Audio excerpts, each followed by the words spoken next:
खुलुमबाय लोगोफोर आसा खालामो बयबो मोजाङैनो दङ दिनै जोङो बीटीसी इलेक्शननि बागै सावरायनो नागिरदों दा बेयाव जाहैबाय दा बीटीसी इलेक्शन 2025 दा बेयाव भटखौ सोरनो होनांगौ दा बेफोरबायदि जों गोबां माने कुइसन एबा गोबां सोंथि जोंनि गोसोआव जाखाङो एबा नैबे 2025 नि जा इलेक्शन दा बे इलेक्शनाव सोर बिजाथिखौ होयोब्ला एबा माबे मोनसे सरकारखौ जों दानो लुबैयो दा बैफोरबायदि गोबां कुइसन्स एबा डिटेल्सखौ जोङो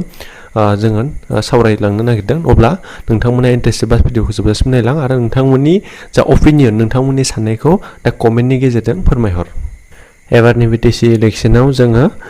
दा बर'नि एबा खायसे सेन्ट्रेल लेभेलनि गोबां माने दा पलिटिकेल पार्टी दा बिथांमोननि दा पार्टीखौ जों बाहागो लानायखौ नुनो मोननाय जादों एबा गोख्रोङै जों बाहागो लानायखौ जों नुनो मोननाय जादों दा जों फार्स्टआव फैयोब्ला दा बीजेपी दा बीजेपीनिहा जाहैबाय दा बे मोनसे सेन्ट्रेलनि मोनसे गभर्नमेन्ट सेन्ट्रेलनि एबा स्टेटनि दा बे मोनसे गभर्नमेन्ट दा बेबो माने बीजेपीआबो गोख्रोङै जों बाहागो लानायखौ जों नुनो मोननाय जादों लोगोसे UPPLनि दा UPPLआ जाहैबाय 5 बोसोर सरकार सालायबाय दा बे UPPLनि माने दैदेननाय जा बे दैदेनगिरि जाहैबाय मानगोनां प्रमद बर' बिथां दा बिथांनि मोनसे UPPL पार्टी दा बिथाङा जाहैबाय दा गोजोननि थाखाय मोनसे एकर्ड खालामबाय दा एकर्डनि उनाव बिथाङा 5 बोसोर सरकार सालायलांबाय दा बे मोनसे UPPL पार्टी लोगोसेनो BPF पार्टी दङ दा बेनि गाहाय दा प्रेसिडेन्ट एबा गाहाय सामलायगिरि दैदेनगिरिया जाहैबाय मानगोनां हाग्रामा महिलारि बिथां दा बिथाङाबो दा BPFनि सासे गोख्रों दैदेनगिरि एबा BPF पार्टीया दासिम गोख्रोङै दा इलेक्शनाव बाहागो लाबाय थानायखौ जों नुनो मोननाय जादों दा बेजों लोगोसे गोदानै माने पलिटिकेल पार्टी दानाय दा बे बोसोरावनो दानाय माने बे जाहैबाय APB दा बे जाहैबाय अल्टारनेटिभ पार्टी अफ बर'लेण्ड दा बै पार्टीखौ दैदेनदों डक्टर अनसुलि दैमारि बिथां दा बिथांनि दैदेननायाव दिनै APB पार्टीया जोनोम जादों बा APB पार्टीया दा बियो दिनै जोंनि बीटीसी इलेक्शनाव गोख्रोङै बाहागो लानायखौ नुनो मोननाय जादों अब्ला जोङो गोख्रों दा मोनब्रै पार्टीनि दा केन्डिडेट होनाय एबा मोनब्रै जा बे political party APB BPF UPPL आरो BJP दा मोनब्रै पार्टीनि खोथाखौल' जों बेयाव सावरायनो सानदों दा गुबुन दोलोनिखौ जोङो बांद्राय सावरायनाय जायाखै अब्ला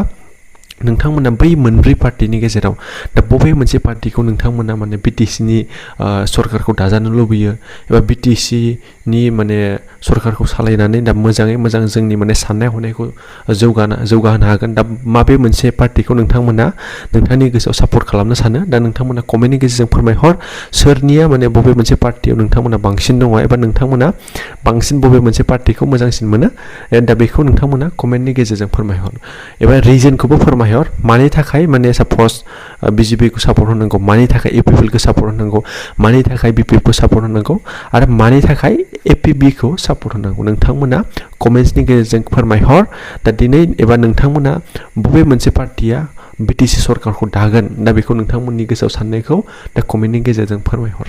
दा जों गुबैयै नायोब्ला दा जों बेयाव नुनो मोननाय जादों दा बर'नि पलिटिकेल पार्टीया गुबैयै जाहैबाय दा बियो BPF दङ दा बिनि उनाव UPPL दङ UPPLनि उनाव दा APB दङ APB दा APB मोनथाम पार्टी दङ दा बेयो जाहैबाय दा बर'नि सासे गोख्रों दैदेनगिरि दा बिथांमोनजों दाजानाय मोनसे पार्टी दा बै मोनथाम पार्टीनि दा नोंथांमोना बबेखौ माने नोंथांमोना फैजानो लुबैयो नङाब्ला नोंथांमोना BJP गभर्नमेन्टखौ फैजानो लुबैयो नामा दा जायखिजाया नोंथांमोननि गोसोआव जि सानो दा बेखौ नोंथांमोना कमेन्टनि गेजेरजों फोरमायहर दा एबारनि इलेक्शना मोनसे साननो गोनां जानानै फैदों मानो होननानै बुङोब्ला दा जोंनि बीटीसी होननानै बुङोब्ला दा बीटीसीया जाहैबाय जोंनि बर'नि गोबां दैदेनगिरि एबा बिर जोहोलावजोफोरनि बिथांमोननि दा माने जिउ बाउसोमनानै दिनै जोंनि दा BAC एकर्ड जादों लोगोसे BTC जादों दिनै माने BTRबो जानानै फैबाय दा बैफोर मोनथाम एकर्ड जाबाय दा मोनथाम एकर्ड जानानै जोंनि दिनै दा बर'नि दा दैदेनगिरिया सालायगासिनो दङ दा इयुनाव बर'नि दैदेनगिरिखौ लुबैना लुबैया एबा जोंनि बर'नि दैदेनगिरिफोरखौ माने थाजाबाय थानो लुबैना लुबैया नोंथांमोना कमेन्ट्सनि गेजेरजों फोरमायहर मानो होननानै बुङोब्ला जोंनिया गोबां माने मोनफ्रोमबो दोलो दा मोनब्रै माने BJPआवबो दङ UPPLआवबो दङ BPFआवबो दङ APBआवबो दङ दा गोबां माने बर'फोरा दा बैफोर पार्टीयाव रानलायनानै दङ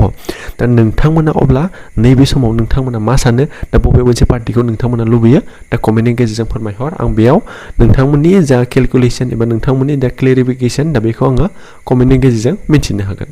अब्ला नोंथांमोना कमेन्ट खालाम अब्ला दिनैनि टपिक्सआ बेखिनियानो दा नोंथांमोननि दा बेसेन गोसा दा भटखौ नोंथांमोनहा एसे सानै हयै होयो जाहाथे जोंनि इयुन जिउआ दा जेबो जेंना जानो हाया एबा इयुन जिउआव जोङो आलो गोजोनै संसार जानो हायो आलो गोजोनै जिउ खुंलांनो हायो दा बेखौ साननानै नोंथांमोना नोंथांमोननि बेसेन गोसा भटखौ होनानै जाहाथे जोंनि इयुन जिउआ सोराङाव फैयो दा बेखौनो आसा खालामनानै अब्ला दिनैनि टपिक्सआ बेखिनियावनो फोजोबबाय अके गोजोन्थों